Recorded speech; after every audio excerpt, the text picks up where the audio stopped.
இந்த பதிவை பார்க்க போகிற அத்தனை அன்பர்களுக்கும் அடியார்களுக்கும் அடியேனுடைய பணிவான வணக்கங்களை தெரிவிச்சுக்கணும். அன்பினை பெருவாயாகில் அதர்மங்கள் அனைத்தும் நீங்கி துன்பமும் தவிர்ந்து போகும், துயரம் இங்கு உண்டோ சொல்வாய். சுவாமிகளோட ரெட்டியப்பட்டி சுவாமிகளுடைய அருட்பாடல்களுக்கு பொருள் தெரிஞ்சுக்கணும் அப்படின்னு ஒரு ஆசை வந்தது. பொருள் தெரிஞ்சுக்கணுன்னா யார்கிட்ட நிறைய பேர்கிட்ட கேட்டு பார்த்துருக்கேன். ஐயா, அருட்பாடல்களுக்கு விளக்கம் எழுதி தருவீங்களா, விளக்க உரை எழுதி தருவீங்களா, செடி உரை எழுதி தருவீங்களா அப்படின்னு நிறைய பேர்கிட்ட கேட்டிருக்கேன். அவங்க யாருமே நான் செய்கிறேன்னு ஏற்றுக்கலை. ஒவ்வொருத்தரும் ஒரு காரணம் சொல்லி அப்புறம் பார்க்கலாம், இப்புறம் பார்க்கலாம், நான் ரொம்ப பிஸியாக இருக்கேன், நான் இதை முடிச்சுட்டு சொல்கிறேன், அப்படியெல்லாம் ஒவ்வொரு மாதிரி பதில் சொன்னாங்களே தவிர நான் சொல்கிறேன் அப்படின்னு ஒருத்தர் வாயிலையும் வரல. நான் ஒரு 20-30 வருஷங்களாக இதை ஆசைப்பட்டிருக்கேன். அருட்பாடல்களுக்கு விளக்கம் வேணும் அப்படின்னு ஆசைப்பட்டிருக்கேன். அதுக்கு தூண்டுதலாக அமைஞ்சது மாணிக்கவாசக பெருந்தகை அவருடைய பாடல்களில் சொல்வார், சொல்லிய பாட்டின் பொருளுணர்ந்து சொல்லுவார் செல்வர் சிவபுரத்துக்கு அப்படின்னு சொல்வார். அப்போது பொருள் உணராமல் படிக்கிறதுல அர்த்தம் இல்லை, அதாவது அதனால் ஒரு உள்ளுணர்வு போய் தொடாது அப்படின்றது எனக்கு புரியறதுக்கு ரொம்ப வயசாச்சு. புரிஞ்சு படிக்கிறப்போ என்ன ஒரு ஃபீல் கிடைக்கும், புரியாமல் படிக்கிறப்போ எப்படி இருக்கும் அப்படின்னு நான் நிறைய தடவை அருட்பாடல்களை முற்றோதல் பண்ணியிருக்கேன்.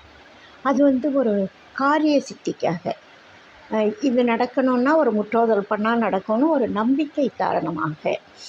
அது எங்கள் அம்மா அப்பா முற்றோதல் அடிக்கடி பண்ணுவாங்க, பண்ணுறதுக்கே எனக்கு பயிற்சி கொடுத்துருக்காங்க. அதாவது இது பண்ணால் இது கிடைக்கும், இது நடந்துடும், இந்த தடை உடஞ்சிடும், இந்த சிக்கல்லேருந்து விடுபடலாம், அப்படியெல்லாம் பண்ணியிருக்கேன். அதை உணர்ந்து உயிருக்குயிராக நேசிக்கிறதுக்காக நான் படிக்கலை. உண்மையை சொல்லப்போனால் அப்படி தான் நான் ஆரம்பித்தது. அருட்பாடல்கள் கேட்டு அனுபவம். அப்பாவும் அம்மாவும் பாடுவாங்க, சொல்லுவாங்க, விளக்கம் சொல்லுவார். அப்பா இந்த சிவராத்திரிக்கு, ஏகாதசி, அந்த மாதிரி ஏதாவது சமயங்களில் எந்த ஒரு விசேஷம்னாலும் உட்கார வச்சு, எங்கள் எல்லாரையும் உட்கார வச்சு, குடும்பத்தோடு உட்கார வச்சு அருட்பாடல்களை எங்களை படிக்க வைப்பார். பசங்களை படிக்க சொல்லுவார், அதுக்கு விளக்கம் சொல்லுவார். அப்பாவுக்கு கல்வி அறிவு அதிகம் இல்லை, சென்னை பள்ளிக்கூடத்தில் படித்தவர். ஆனால் அருட்பாடல்களுக்கு அவ்வளவு அழகாக, அவ்வளவு ஆழமாக கருத்துக்களை விளக்கி சொல்லுவார். அதை ஏற்றுக்கிற பக்குவம் எனக்கு அப்போ இல்லை. நான் என்ன ஞானசம்பந்தரா? அப்பாவே அவருடைய அனுபவத்தை கொண்டு சொன்னது, அதை வாங்கிக்கிற பக்குவம் இல்லாததுனால நான் வாங்கிக்கலை. தெரிஞ்சுக்கணும்னு ஆசைப்படுற வயசில் அப்பா இருந்து சொல்கிறதுக்கு வாய்ப்பு இல்லை. பிள்ளையார் குப்பம் தாயார் நான் போய் பார்க்குறதுக்கோ பேசுகிறதுக்கோ இல்லாமல் ஆயிட்டாங்க, சமாதி ஆயிட்டாங்க. காஞ்சிபுரம் தாய்கிட்ட போய் கேட்கலாம் அப்படின்னா அங்கே போய் உட்காந்து செய்கிறதுக்கே எனக்கு குடும்ப சூழ்நிலை. அவங்க ஒரு 3 மாதம் இங்கே தங்கனின்னா நம்ம இந்த வேலையை முடிச்சிடலாம், நல்ல வேலை தான் ஆனால் முடிச்சிடலாம் அப்படின்னு சொன்னாங்க. அதுக்கு எனக்கு வாய்ப்பே இல்லாமல் போச்சு.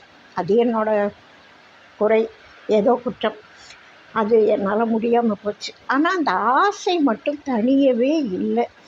அப்போது நிறைய உரையாசிரியர்கள், இப்போது கந்தர் அலங்காரத்துக்கு வாரியார் சுவாமிகள் எழுதியிருக்காரு, இப்போது திருக்குறளுக்கு பரிமேலழகர் மாதிரி நிறைய பேர் உரை எழுதியிருக்காங்க. அந்த மாதிரி உரையாசிரியர்கள் ஞான நூல்களுக்கு எழுதியிருக்காங்கல்ல, அதையெல்லாம் படிக்கிற வாய்ப்பு கிட்டும் பொழுது அப்போது அருட்பாடல்களில் வர ஒரு சொல்லுக்கு அவங்களுடைய விளக்கம் மிக பொருத்தமாக இருக்கும். கந்தர் அலங்காரத்தில் ஏகப்பட்ட இடங்களில் வாரியார் சுவாமிகள் சொல்கிற விளக்கம் இந்த அருட்பாடல்களுக்கு மிக பொருத்தமாக இருக்கும். அதே மாதிரி தாயுமானாருடைய பாடல்களுக்கு விளக்க உரை எழுதியிருக்காங்க. அதை படிக்கிறப்போ இதில் நிறைய விளக்கம் பொருத்தமாக இருக்கும். அதே மாதிரி வள்ளலாருடைய உரைநடை நூல். அவருடைய பாடல்களை முழுசும் படித்து புரிஞ்சிக்க வாய்ப்பில்லை.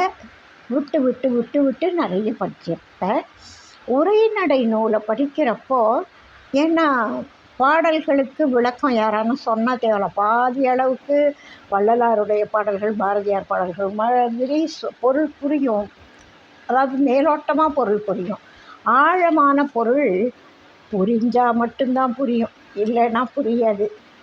வள்ளலாருடைய பாடல்களோ சில பாடல்கள் அப்படி தான் இருக்கும். அகவலுக்கெல்லாம் சுலபமாக விளக்கம் சொல்லிட முடியாது. அது மாதிரி இவர் உரைநடை நூலில் எழுதின சில கருத்துக்களை எல்லாம் படிக்கிறப்ப, ஏன் முழுசுமே அந்த உரைநடை நூலே ஏராளமான விளக்கங்களை கொடுக்குது. எப்படி தான் வள்ளலாருக்கு இந்த கணக்கெல்லாம் புரிஞ்சுதோ, யார் சொல்லி கொடுத்தாங்களோ தெரியாது. அப்பப்பப்பப்பா அவ்வளவு கருத்துக்களை சொல்லியிருக்கார். அந்த ரெட்டியப்பட்டி சுவாமிகள் பாடல்களில் ஒரு வரி, ஆடுகின்ற நாகமது ஆடி ஒடுங்குமிடம் தேடினால் சிக்காதடி, ஏ குயிலே தெளிவு வந்தால் போதுமடி அப்படின்னு சொல்லியிருப்பார். அது என்ன ஆடுகின்ற நாகம், அது எங்கே போய் ஒடுங்கும், அது ஏன் தேடினா சிக்காது, தெளிவு வந்தால் எப்படி தெரிஞ்சிடும், அந்த ஆடுகின்ற நாகம்னா அது எதை குறிக்கும், இப்படியெல்லாம் நிறைய சந்தேகம் வரும் இல்லையா. நிறைய எதுவுமே தெரியலன்னாலும் தெரிஞ்சுக்கணுன்ற ஆசை இருக்குல்ல. அதனால் எழுத்துக்கு எழுத்து சந்தேகம், வார்த்தைக்கு வார்த்தை சந்தேகம், வரிக்கு வரி சந்தேகம். அது மாதிரி ஒரு தேடல் ஆரம்பம். அது மாதிரி ஆரம்பிக்கிறப்போ வள்ளலாருடைய நூல் எனக்கு ஏராளமான வழிகாட்டுதலாக இருந்தது. அருட்பாடல்களுக்கு உரை எழுதுறதுக்கு பெரிய பெரிய ஆசிரியர்களோட கருத்து தான் எனக்கு துணை பண்ணிச்சு. அது மாதிரி இந்த வள்ளலாருடைய கருத்து இந்த வரிக்கு மிக பொருத்தமாக இருக்கும். ஆடுகின்ற நாகம் அது ஒடுங்குமிடம், இதை பற்றி அவர் சொல்லியிருக்கார் இல்லையா. அதை நான் வள்ளலாருடைய வாசகமாகவே படிக்கணும் அப்படின்னு ஆசைப்படுறேன். ஏன்னா அது அவ்வளவு சுலபமாக புரியாது. இந்த உடம்பை பற்றி தெரிஞ்சிருக்கணும், ஆன்மீகத்தை பற்றி தெரிஞ்சிருக்கணும், குண்டலியை பற்றி தெரிஞ்சிருக்கணும். அதுக்கப்புறம்தான் லேசாக புரியும், இல்லைன்னா சுத்தமாக புரியாது. புரிஞ்சுக்கணும்னு ஆசை இருந்தால் புரியும். அந்த விஷயத்தை அவர் வாசகமாகவே படிச்சிடலாம் அப்படின்றது தான் தெளிவாக இருக்கும்னு நினைக்கிறேன். ஏன்னா அவரை படித்து புரிஞ்சு அதை நான் சொல்லும் பொழுது பல மடங்கு குறைவாக இருக்கும். அதனால் அப்படியே படிக்கிறேன். ஒரு சிருஷ்டின்னு சொல்லப்படக்கூடிய இந்த வயிற்று பகுதி இருக்கு இல்லையா, அதில் ஆவி உண்டாகும். வயிற்றில் நம்ம உடம்புல சூடு இருக்குதுன்னு தெரியும், சூடு இருந்தால் ஆவி உண்டாகும். தொப்புளிலிருந்து ஒரு நாடி தோன்றி அதன் மத்தியில் முகந்து கொண்டிருக்கிறது. அதன் மூலமாய் அக்னி இருக்கின்றது. அது மூலாக்னி என்று சொல்லப்படும். அது தொப்புளில் இருந்து உண்டாவதால் விஷ்ணு தொப்புளில் இருப்பதாக சொல்லப்படுகிறது. அதன் மேல் 2.5 அங்குலத்தில் உந்திக்கு நேராக உட்பாகத்தில் சதுரமாய் ஒரு பை உண்டு. புசித்த அன்னத்தை 5 நாழிகையில் பால் போன்ற ஜலமாய் ருத்ரபாகத்தில் உள்ள ஆவி பிரித்து அந்த பையில் சேர்க்கின்றது. அதை ஷீராப்தி என்று சொல்லுகிறது. அந்த பையில் இருக்கும் பால் போன்ற ஜலத்தின் மேல் ஆளிலை வடிவை உடைய வயிற்றின் உட்பாகம் படிவதனால் அதே வண்ணமாக ஓர் ஆடை கட்டியிருக்கும். அதை ஆளிலை என்று சொல்கின்றது. அந்த ஆடையின் மேல் ஒரு நரம்பு வட்டமாய் தலை தூக்கி இருக்கின்றது. அதை சேஷன் என்று சொல்கின்றது. அந்த குண்டலி வட்டசேஷன் என்றும், நாடி மத்தியில் செம்பினது களிம்பு போன்ற பச்சை மேனியாய் ஒரு சக்தி உண்டு. அதை விஷ்ணுவென்றும், அச்சக்தியில் முன் பின் நடு என்னும் இடத்தில் அதன் காரணச்சத்து பொன் வண்ணமாயும் அரித்ரா வண்ணமாயும் குங்கும வண்ணமாயும் 3 உள்ளன. அவற்றை சீதேவி, பூதேவி, நீலாதேவி என சொல்லுகின்றது. மத்தியில் ஒரு சக்தி இருப்பதால் விஷ்ணு மார்பில் லக்ஷ்மியை வைத்தார் என்று சொல்லப்படுகிறது. இது கொஞ்சம் முன்னாடியிலேருந்து ஆரம்பித்தா நல்லாயிருக்கும்னு ஆரம்பித்தேன். குண்டலியை பற்றி சொல்கிறார். குண்டலி வட்டமான நாடி. மத்தியில் உள்ள பச்சை வண்ணமான சக்தியிலிருந்து ஒரு நாடி உண்டாய் 2 தலையாய் விரிந்து ஒரு தலை மேலும் ஒரு தலை கீழும் செல்லுகின்றது. இந்த நாடிகளின் மூலமாய் அந்த சத்து மேலே செல்லும்போது பசுமை வண்ணமாயும் கீழ் செல்லும்போது பீத வண்ணமாயும் செல்லுகின்றது. மேலே செல்லுவதினால் ஜீவர்களுக்கு ஜீவிப்பும், அதன் சாரம் கெட்டு கீழே செல்வதனால் ஜீவர்களுக்கு ஜீவிப்பும், அதன் சாரம் கெட்டு கீழே செல்வதனால் ஜீவிப்பு இன்மையும், மேலே செல்வதனால் ஜீவிப்பும் கீழே செல்வதனால் ஜீவிப்பு இன்மையும் உண்டாகிறது. மேலே செல்வதில் ஜீவிப்பு உண்டாகுவதால் காத்தல் தொழிலை உணர்த்துகின்றது. பிண்டத்தில் எப்படி படைத்தல், காத்தல், அழித்தல் நடக்குது அப்படின்றத உணர்த்துறாரு. மேலே ஏறும் பொழுது அங்கே ஜீவிப்பு உண்டாகுவதால் காத்தல் தொழிலை உணர்த்துகின்றது. மகாவிஷ்ணு பாதுகாக்கிறார்னு சொல்கிறோம் இல்லையா, அதனால் மேலும் மேலே செல்லுகின்ற போது ஷீராப்தியில் இருக்கிறார் என்றும் சொல்லுகின்றது.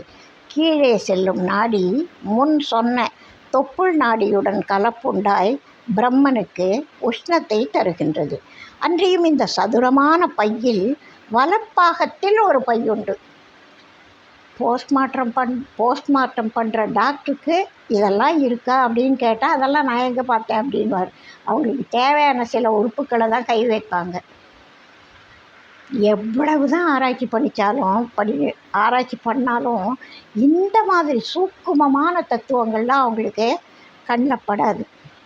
அவங்க குறிப்பிட்ட சில பாகங்கள் அதுதான் நல்லா தெரியும்.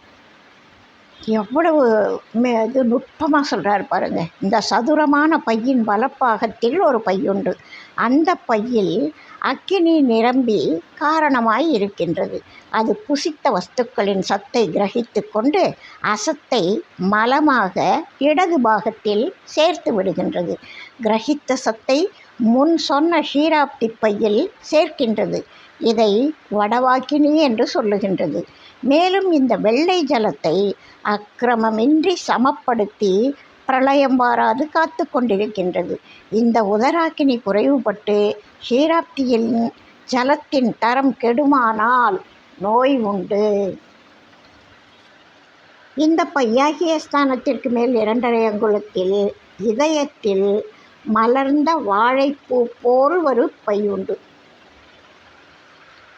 அப்பா! இந்த பையாகிய ஸ்தானத்திற்கு மேல் 2.5 அங்குலத்தில் இருதயத்தில் மலர்ந்த வாழைப்பூ போல் ஒரு பையுண்டு. அது வெண்மையாய் இருக்கும். இதை கைலாயம் என்று சொல்லுகின்றது. இந்த பையுள் முன் சொன்ன காற்றில் 10,000 கோடி பங்கில் ஒரு பங்காக வெகு நேர்மையாய் அக்கினிமயமாய் ஒரு ஆவி இருக்கும். இதை 10,000 கோடி பங்கு பிரிக்கணும். அதில் ஒரு பங்காக வெகு நேர்மையாய் அக்கினிமயமாய் ஒரு ஆவி இருக்கும். இதற்கு காரணாக்கினி என்று பெயர். இவ்வக்கினியை காலச்சந்திர ருத்ரமூர்த்தி என்பர். இப்பையின் அருகில் இடப்புறத்தில் மலர்ந்த தாமரை பூ போல ஒரு பையுண்டு.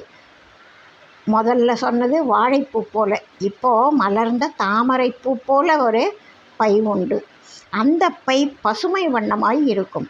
அதற்கும் முன் சொன்ன வெண்மை பைக்கும் ஒரு நாடி உண்டு. இந்த பைக்கும் அந்த பைக்கும் ஒரு நாடி இருக்கான். அதன் மூலமாய் காரணாக்கினி அதிகப்படுத்தாமலும் குறைவுபடுத்தாமலும் சமப்படுத்தி வைக்கும். இந்த மலர்ந்த பைக்கும் கீழ் இருக்கும் ஷீராப்தி பைக்கும் ஒரு நாடி உண்டு. அதன் கீழ் இருக்கும் ஷீராப்தி பைக்கும் ஒரு நாடி உண்டு. அதன் மூலமாய் அதற்கு உஷ்ணம் கொடுத்து நிலையில் வைக்கும். இதனால் ருத்ரனிடத்தில் விஷ்ணு பிறந்ததாக சொல்லுகின்றது. ருத்ரன்கிட்டேருந்து விஷ்ணு பிறந்தார் அப்படின்னு சொல்கிறதுக்கு இதுதான் காரணம். அதிலேருந்து இதுக்கு வர்றதுனால இந்த நாடி மூலமாக விஷ்ணு இடமாகிய ஜலத்திலும் பிரம்மன் இடமாகிய இந்திரியத்திலும் உள்ள குற்றங்களை கண்டிப்பதால் ருத்ரனை சம்ஹாரமூர்த்தி, சம்ஹாரகர்த்தா என்று சொல்லுவது. இந்த அக்னி பையில் குண்டலி வட்ட நரம்பு ஒன்று உண்டு. குண்டலியிட இப்போ தான் நேராக வர்றாங்க, முன்னாடி அதை பற்றி சொல்லிட்டு வர்றாரு விளக்கி. இந்த அக்னி பையில் குண்டலி வட்ட நரம்பு ஒன்று உண்டு. அதில் 3ஆய் பிரியும் கிளை உண்டு. அது மூலம் முதல் பிரம்மரந்திரம் வரையில் இடம் வலம் நடு என்று கத்தரி மாறலாய் பிராணன் அபானனுக்கு இடம் கொடுத்து ஊடுருவி நிற்கும். இந்த நரம்புகளுக்கு சோம சூர்யாகினி என்று பெயர். இதையெல்லாம் பார்த்து இதுக்கு பேர் வேற வச்சு சொல்கிறார் பாருங்க. இத்தன்றி இக்குண்டலி வட்ட நரம்பின் அடியில் நின்று 2 நரம்பு வலத்தில் 5 சுவருடைய தலையாயும் இடத்தில் 6 தலையுடைய சுவராயும் நிற்கின்றன. வலத்தில் உள்ளது கணபதி என்றும் இடத்தில் உள்ளது சுப்பிரமணியர் என்றும் பெயர். மேற்படி 5 சுவருடைய நரம்பிற்கு அடியில் தலை எடுப்பான நரம்பு கீழ்நோக்கி கிருஷ்ண வண்ணமாய் இருக்கும். இந்த நரம்பு இடைவிடாது அசைந்து கொண்டிருக்கும்.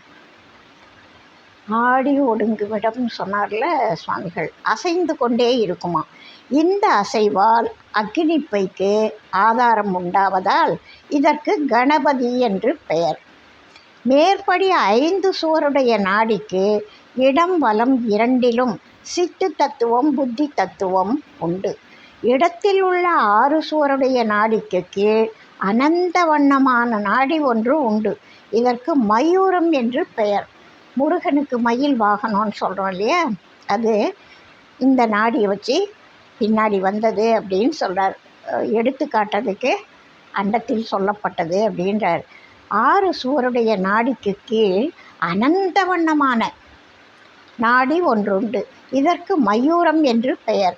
இந்த நாடியின் அசைவால், இதுதான் முக்கியமான விஷயம், இந்த நாடியின் அசைவால் 72,000 நாடியும், உடம்பில் இருக்கிற அத்தனை நாடியும் அக்கிரமம் இன்றி நிலை பெறுகின்றபடியால் இதற்கு சேனாதிபதி என்றும் பெயர்.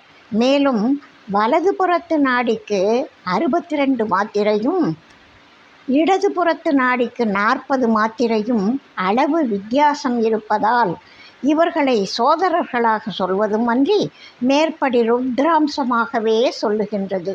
இருதயத்துக்கு மேல் 2½ அங்குல இடமான கண்டத்தில் மகேஸ்வரனும் அதற்கு மேல் 2½ அங்குல அண்ணாக்கில் சதாசிவமும் அதற்கு மேல் 2½ அங்குல உயரத்தில் புருவ மத்தியில் விந்துவும் அதற்கு மேல் 2½ அங்குலத்தில் நாதமும் அதற்கு மேல் 2½ அங்குலத்தில் பரவிந்துவும் அதற்கு மேல் 2½ அங்குலத்தில் பரநாதமும் அதற்கு மேல் 2½ அங்குலத்தில் திக்ராந்தம் அதிக்ராந்தம் துவாதசாந்தம் முதலானவைகளும் அதீதத்தில் சுத்த சிவமும் உள்ளனர்.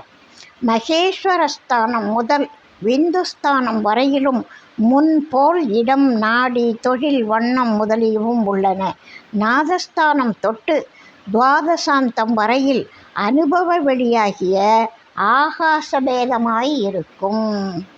அதற்கு மேல் அதிகாரண மாத்திரமாய் ஆன்ம அனுபவத்தில் விளங்கும் அப்படின்னு சொல்கிறார். அது இதுக்கு அதாவது அந்த ஆடுகின்ற நாகமது ஆடி ஒடுங்குமிடம் தேடினால் சிக்காதடி, ஏ கிளியே தெளிவு வந்தால் போதுமடின்னு சொன்னார். இப்போது இவ்வளவு தெளிவாக இவர் சொல்லியிருக்காரு. இதை புரிஞ்சுக்கிட்ட நமக்கு ஆடுகின்ற நாகம் எது, எங்கேருந்து எங்கே வரைக்கும் போகுது, எங்கே போனால் என்ன பலன், இதெல்லாம் இப்போ படித்தா கூட புரிஞ்சிடுமா என்ன? படித்தே புரியல, நாம் உள்ளே போய் பார்க்க முடியுமா என்ன? கட்டாயமாக முடியாது. அப்போ இவ்வளவையும் இவ்வளவு தெளிவாக எப்படி இவரால் சொல்ல முடிந்தது? எல்லா உறுப்புக்கும் மிக நுட்பமான உறுப்புகள் இதெல்லாம். இப்போ நம்ம இருதயம்னா தெரியும், நுரையீரல்னா தெரியும், கண் காது மூக்கு வாய் அதெல்லாம் தெரியும், மூளைனா எங்கே இருக்குன்னு தெரியும், கிட்னினா எங்கே இருக்குன்னு தெரியும், யூட்ரஸ்னால் இங்கே தான் இருக்குன்னு தெரியும். ஆனால் இது மிக நுட்பமான உறுப்புகள். அது வேலை செய்கிறது அதை விட மிக நுட்பம், மிக மிக நுட்பம்.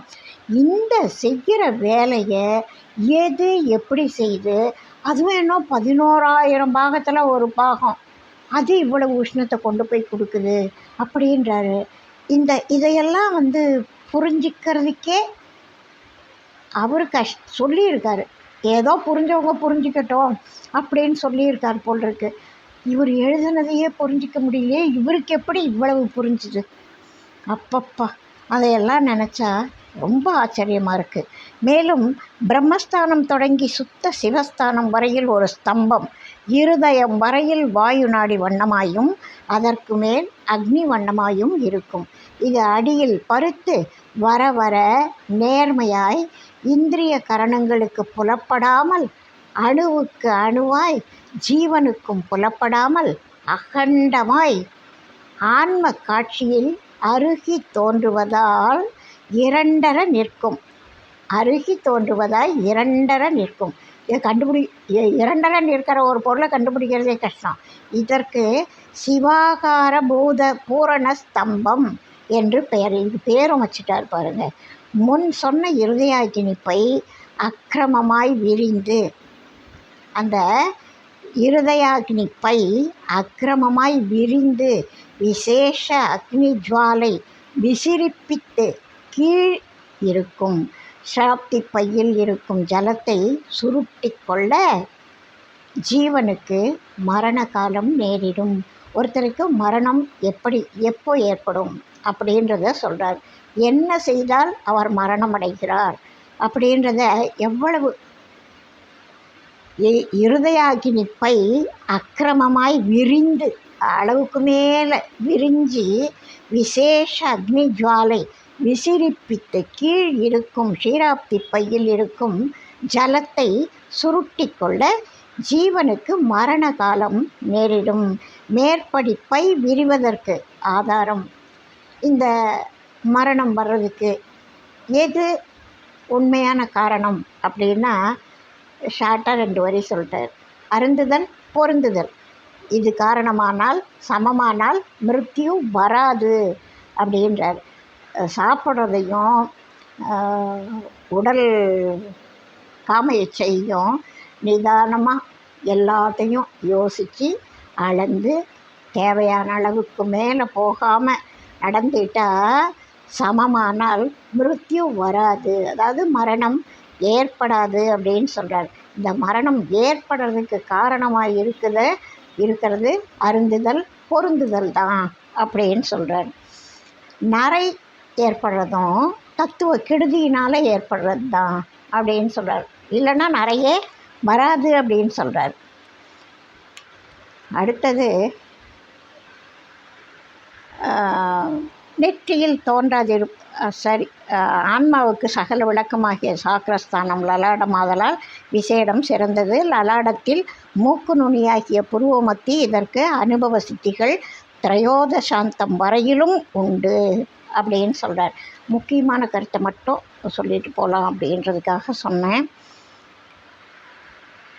அப்பா, சிருஷ்டிக்கு காரணம் லிங்கம், ஆதலால் சாமானிய ஜீவன் காரணப்பட விசேஷ ஜீவன் காரியப்படும். அதாவது ஒரு உடம்புக்குள்ளே உயிர் இருக்குது அப்படின்னா ஜீவன் வேறு, ஆன்மா வேறு அப்படின்னு சொல்கிறார். ஜீவன் அப்படின்றது உறுப்புகளோட, அதாவது நம்ம உடம்பில் இருக்கிற மற்ற உறுப்புகளோட அந்தக்கரண கூட்டத்தின் மத்தியில் இருக்கும். ஜீவன்றது அந்தக்கரண கூட்டத்தோட மத்தியில் இருக்குமா. ஆன்மான்றது எப்போதும் தனித்தே இருக்குமா.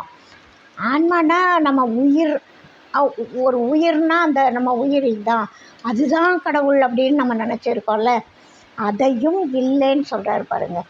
ஜீவன் வேறு, ஆன்மா வேறு அப்படின்னு சொல்கிறார். ஜீவிச்சிருக்கிறதுக்கு காரணம் இந்த காற்று, சுவாச காற்று. அது இல்லைன்னா இல்லை, ஆன்மா வெளியேற்றும்.